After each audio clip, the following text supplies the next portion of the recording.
Well, I think it has several, Carl. One is that the president is losing an aide whose advice he values, who has served loyally. And the other is the ascension of Donald Regan, the White House Chief of Staff, who has really consolidated his power in the White House with this move. Well, because there are some who believe that this is as much a Regan story as a McFarlane story. Regan is the second only to the president. He is a chief of staff who follows a troika in the first term, where the White House was run by three men. And Regan, a former Wall Streeter, president of Merrill Lynch, has consolidated power. There are those who fear him. He did, Carl, when he first came in. In fact, there were many of us who were quite pleased at the regular access we had to Regan. After August, when stories of the rift between Regan and McFarlane came to their zenith, I'm told that First Lady Nancy Reagan said, enough, I don't want to read anymore in the newspapers about this rift. And Mr. Regan got very quiet and inaccessible to the press, and he has loosened up some in the last month or so. But his people, he has surrounded himself with a group of young, bright but not stellar paper pushers who keep access to a minimum. It was in an interview I had with him in July when the first round of criticisms was starting, and I asked him about it. Is it true that you can't order a roll of toilet paper in this White House without clearing it with Don Regan? And he said, that's ridiculous. I know how to run a staff. I ran 35,000 people at Merrill Lynch, and no newspaper reporter or lawyer can tell me how to do that. I don't think it bothers him one whit. I think he is a man with a very strong sense of himself. He rose through the ranks of Merrill Lynch. He has a great deal of self-confidence, and much like the president, is accustomed to being underestimated. Actually, it's rather unusual. The position was created by Eisenhower, the position of National Security Advisor, and it was intended to help the administrations funnel the various, coordinate policy on foreign and military and intelligence areas, all of it funneling into the White House. Eisenhower didn't much use his National Security Advisor, leaning instead on his very strong Secretary of State, John Foster Dulles.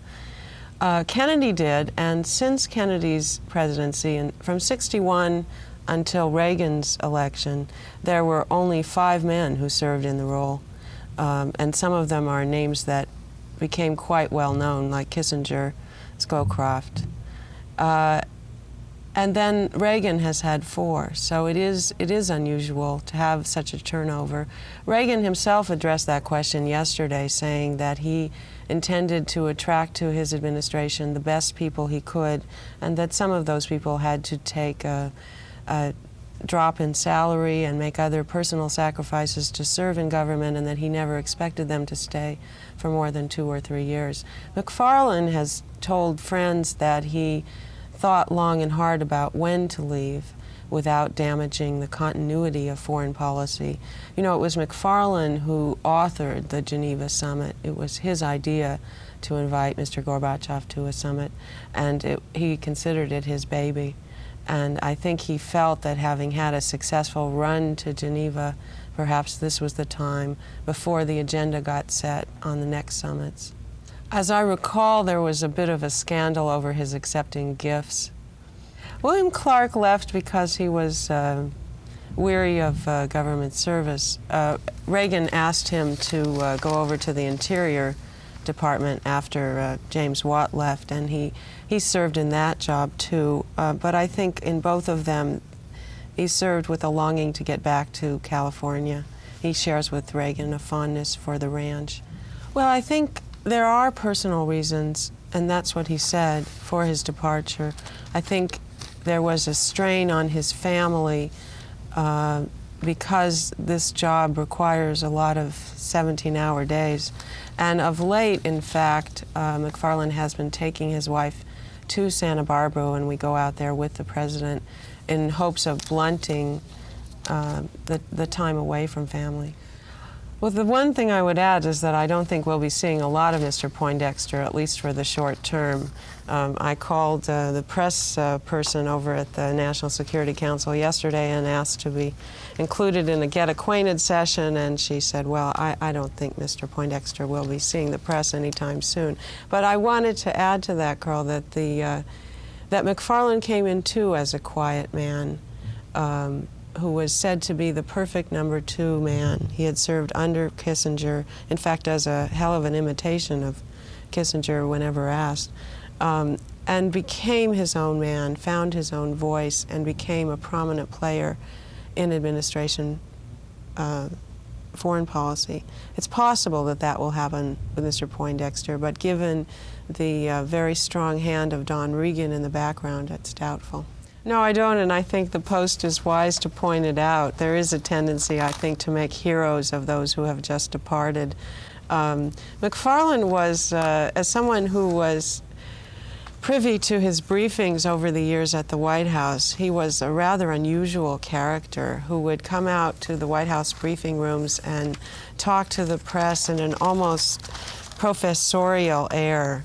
He was something of an academic, and the rather unkind quip was that he learned English in a textbook and spoke with a rather stilted way. I remember just before we left for Geneva, he gave a briefing in which he said, he came out and he said, "Hello, last night I was studying history books, and I'm sure you were doing the same." And he went on to quote a French historian about the history of U.S.-Soviet relations. He was a thinker in an administration that doesn't particularly value that, and I think what the Post is warning us is that it would be a mistake to translate that into some sort of interpretation that he was a dove holding back the hawks.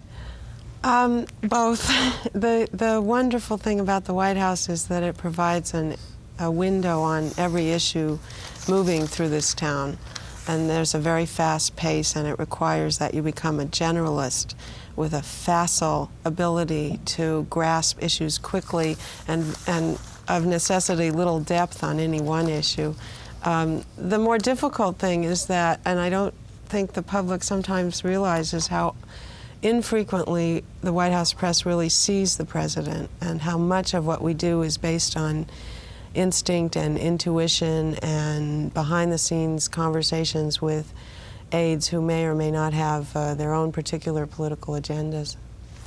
No, I don't think we have an agenda. I think we, as a group, try and find out what is going on in that building, but it is not always the easiest thing, particularly on a story like this. One will never really know what words passed between Mr. Regan and Mr. McFarland. We do have a couple of anecdotal pieces of evidence. Regan was fond of taunting McFarland for their comparative military records, pointing out several times that it took McFarland 20 years to become a lieutenant colonel in the Marines, and it only took him 6. It's a very good question, and I do think that it is of passing importance that these people are leaving, although I did bring with me a list from the Associated Press last night of all the cabinet people who have left in this administration, and there have been quite a few. Where I would differ with you is on why it doesn't matter. I don't think it's so much that the government runs itself, although there is a certain element of that. I think rather that this particular president seems to be the star player in this little bit drama of his presidency. He seems to be able to rise above whatever personnel changes that go on around him. No, I don't think it will change one thing on President Reagan's agenda. I think it just changes the strength of the voices that he hears around him. McFarland was a very strong voice. He had direct access to President Reagan and used it frequently during hostage crises and so forth. He would not hesitate to call the president in the middle of the night to inform him of the latest development. Mr. Poindexter has been promised by Mr. Reagan the same kind of direct access to the president, but someone said yesterday that it's rather ominous that that assurance came from Mr. Reagan rather than Mr. Reagan. So I don't think it will change President Reagan's priorities or policies. What it will change, I suppose, essentially is the infighting underneath the president, and it strengthens, in a way, the voices of people like Cap Weinberger and George Shultz, who were in some sense mediated by McFarlane because he was his own man and he did have an audience and a power base in this town. Well, he doesn't, and he didn't, but it didn't please Mr. Reagan. Mr. Reagan has said that I don't like surprises. He never wanted to pick up the newspaper and learn something that he felt he should have been told earlier. And it's funny you mentioned the office space. One of the first things Reagan did when he became Chief of Staff in February was to give McFarlane a better office, moving him up from the basement to an office very close to the president. We'll see where Mr. Poindexter gets to sit. I don't consider myself a critic. I consider myself a reporter, and I am trying to report what information we do have about the relationship between these two men and the constraints that Mr. Reagan might have placed on Mr. McFarlane. I want to add that Mr. Reagan has made much the same point that the caller has, questioning those who would criticize him, those who would tell us reporters these stories that seem to indicate a rift. And he has said, I ran Merrill Lynch. I know how to run a staff, so don't you tell me how to run one. I don't pretend to know how to run a staff. I don't want to run a staff, and I'm not here to challenge Mr. Reagan for his job. I don't want it. I am only here to report on the information and evidence that we have about how he runs a staff, and that, I think, is a legitimate story of national concern. No, and I don't think I've ever been privy to information of that kind either. I agree that in both the Heckler and the McFarlane departures, there was a tear brimming in the eye. And there is a role in, especially the Heckler case and also the McFarlane case, that Donald Regan played. I think in the McFarlane case it should be noted that there were also personal considerations, that he did have a family, that he had been in government service for 30 years and felt that this was the time to go. But, you know, in Geneva, when we were there for the summit, the summit having been McFarlane's idea, the White House issued an official photograph that showed Reagan and Gorbachev on a couch, and leaning over in back of them was not Mr. McFarlane and not Mr. Shultz, but Mr. Reagan. And I think when he saw that picture, Bud McFarlane may have thought that this summit, which had been his idea and on which he had worked so hard, should perhaps be his last. I think the president is a particularly optimistic kind of person. I think one of the secrets to his recovery from cancer surgery is that he tends to look at life, he tends to look at the glass as half full.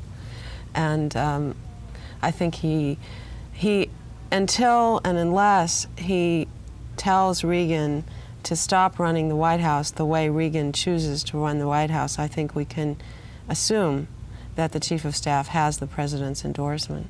No, I think he was genuinely distressed to see McFarlane go, and I'm sure that Mrs. Reagan was also.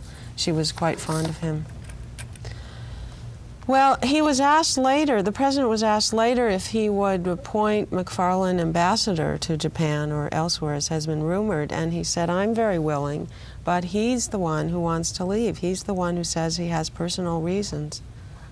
Well, he has, in fact, taken a leave of absence, and it was another personal loss for the President. The President was very fond of Mr. Beggs and the work he had done at NASA.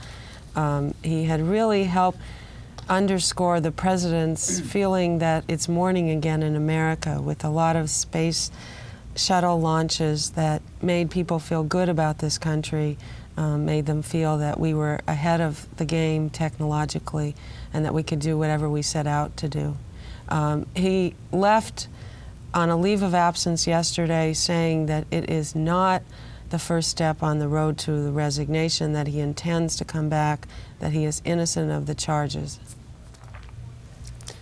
Well, the Mr. Poindexter, who will succeed Mr. McFarlane, is said to be responsible for putting together the team at the National Security Council who served under Mr. McFarlane. So in that sense, the players haven't changed. I think, as I said earlier, what it does do is strengthen the voices of other players on foreign policy, people like George Shultz and Cap Weinberger, where before they had to contend with a McFarlane in the White House who could reach outside the White House, who could make news on his own, who had some weight with the president. They now may be able to have their way more often, given that Mr. Poindexter is more of a low-profile person and given that Mr. Reagan may well prefer it that way. I don't know very much about it except to say that he is credited with spearheading that effort. McFarlane was at the time on the road with the president. We were in Chicago, and the decision to intercept the plane carrying the alleged hijackers to freedom was made in the bakeries of Sara Lee Kitchens, where Reagan had gone to talk about tax reform.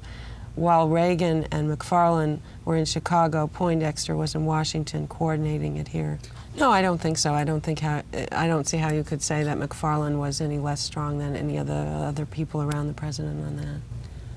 Well, I don't mean to sound like an apologist for the president, but I don't think so for this reason, that this particular president, he was governor of California for 2 terms, is now in his 2nd term as president, and has always seemed to escape the haggling and infighting that goes on among his aides. He is called the Teflon president because nothing seems to stick to him. None of the controversies that surround him seem to rebound against him.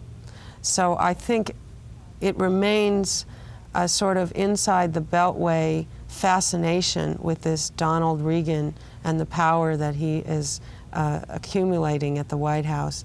I have difficulty imagining that when President Reagan goes out to Washington or the Midwest or the South to campaign for tax reform or talk about the need to reduce federal spending, that anyone will remember that there's a man in the White House who's grabbing power. Well, that's a very good point. The question of access and the question of what the president sees. On the caller's first question, I'm not sure whether McFarlane would still be here if James Baker was, but it would be, in any event, a different McFarlane, because it was in the years as Baker was leaving and as the troika that once ruled the White House was splitting up, that McFarlane came into his own as a major player in the administration. And the McFarlane who appeared in the White House briefing room yesterday was one who had already reached his zenith and could have stayed or written his own script as he saw fit. That was a different McFarlane who started in 1983 under Baker. So it's an interesting question, but I would argue that it's a different man who we saw yesterday. The question of access really is the key one, and this president happens to make policy by letting his aides fight it out below him and hoping they will reach consensus. One of my favorite McFarlanes was an occasion before the 2nd round of the arms control talks in which he came out and told reporters that they had given the president 6 options of instructions to the arms control negotiators, and he had picked all 6. And McFarlane called it the most sweeping instructions I have ever seen, but it really says more about the president and his ability to pick and choose. That's hard to know and easy to speculate about. It is said that she was very fond of McFarlane. It is said she has warned Reagan when the president was in the hospital. following his cancer surgery.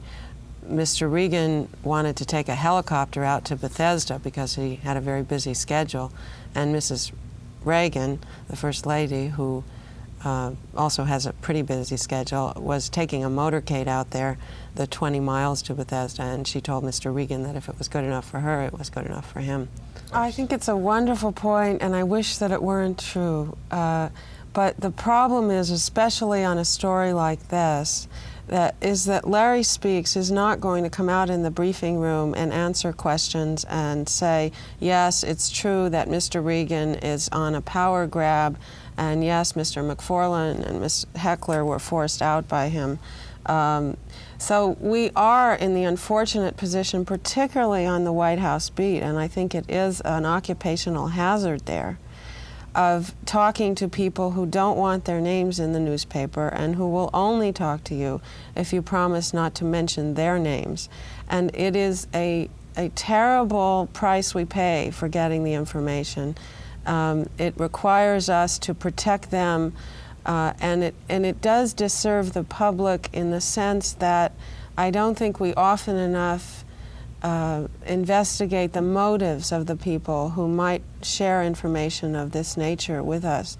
For the rest, it is a question of reading tea leaves often. The other night I got out an interview I had with McFarlane just before we left for Geneva, and I was reading through it to see if I had missed any sense of departure, any sense that he was about to leave. And found some evidence of it that I had missed in the rush to print in the original time. So it is that kind of thing that we do. We take a piece of an interview that perhaps we, in the rush of putting out a news story, didn't see behind, and we put that together with information that we can glean from people who will talk to us.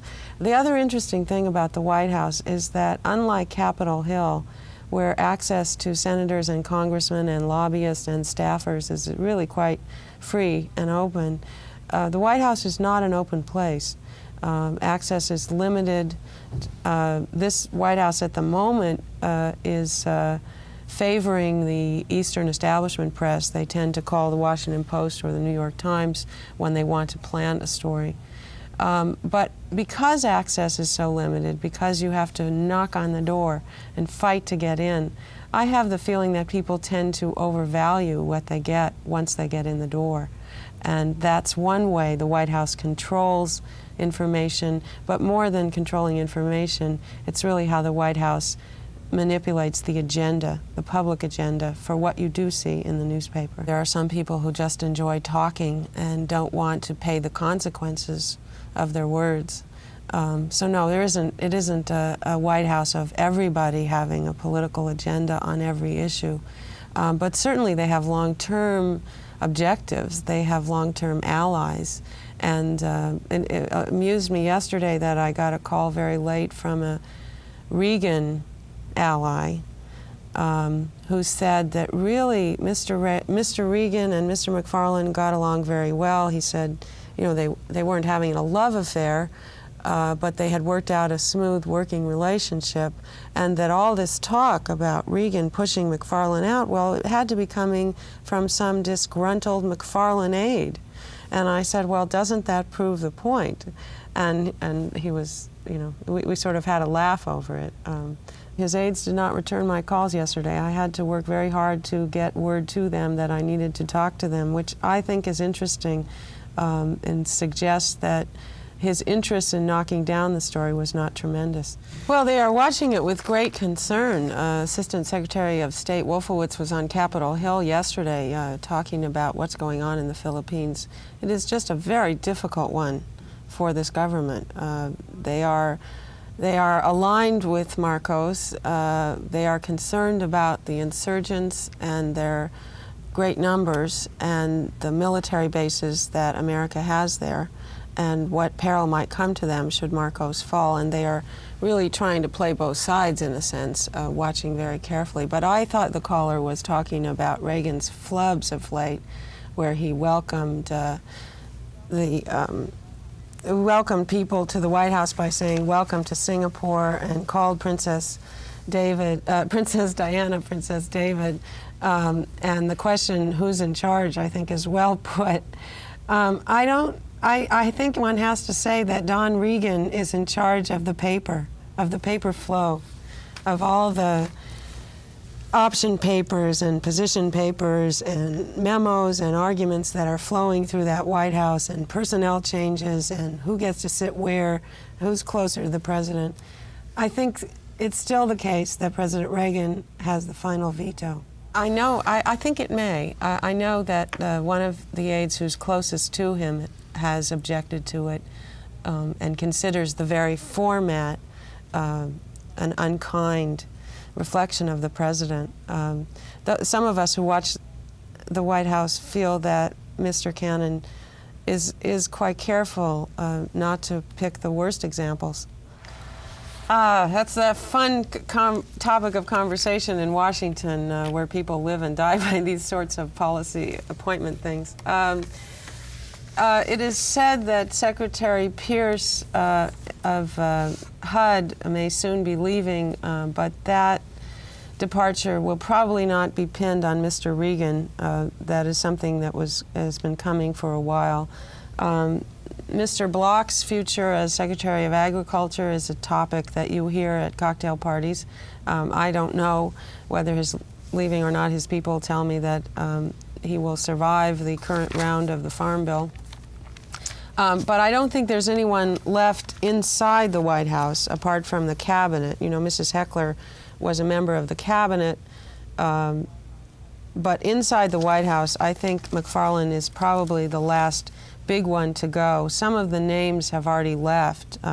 Ed Rollins, the political director, is gone. Max Friedersdorf, the legislative director, left. Both of them left in the fall, saying, and they were replaced by their assistants, their number 2 men. And I think in almost every office at the White House, we are seeing the ascension of the number 2 man. And I think it's just about complete now, and you won't see many more headlines about it. His strategy at the moment is to try and get that bill out of the House, no matter what condition it's in, and get it over to the Senate, where the Republicans have a majority, and presumably he might have a better chance of getting a bill more to his liking. There are some who say that the Senate will be no picnic, that the Senate Finance Committee is not going to roll over and endorse the president's plan blindly. And he is risking the anger of the House Republicans who had put together a counteroffer to the Democrat-passed Ways and Means bill. But I think his strategy at this point is to keep it moving and get it over to the Senate in such a way that he can work on it in the hopes of completing it soon. The problem, of course, is that next year is an election year, and while Congresses in the past have fiddled with the tax code during an election year, they don't much like it. Dole was suggesting, the Senate Majority Leader Robert Dole was suggesting the other day, told the president, in fact, in a meeting at the White House with GOP congressional leaders, that at the current time frame, the bill could come to the Senate floor in June. Well, June is very much in the heart of the primary season, and the president knows that, and he is interested in speed, getting this thing moving.